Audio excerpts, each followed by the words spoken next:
I had a question. Yes. If Allah created the world, then who created Allah subhanahu wa ta'ala? Okay, that's alright, that's alright. That's actually a very interesting question. But before I think we answer that question, we should first know who Allah subhanahu wa ta'ala truly is. Well, isn't Allah the one who created everything?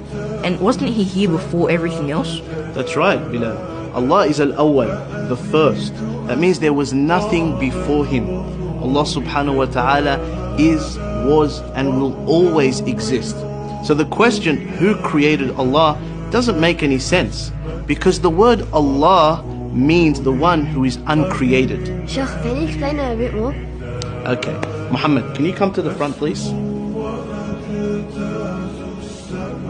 So Muhammad, can you draw for us a square that's also a circle?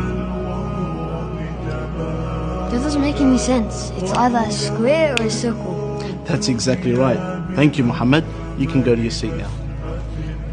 So, asking the question, who created Allah, is like asking somebody to draw you a squared circle. It just doesn't make any sense. I get it now, Sheikh.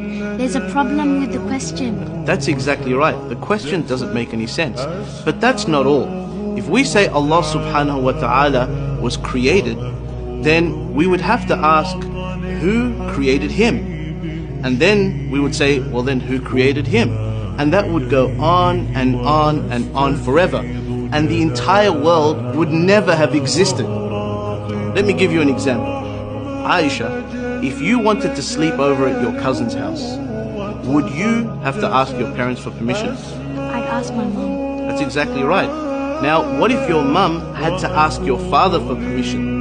And then your father had to ask his father for permission? And that goes on and on and on and on. Would you be able to go to your cousin's house?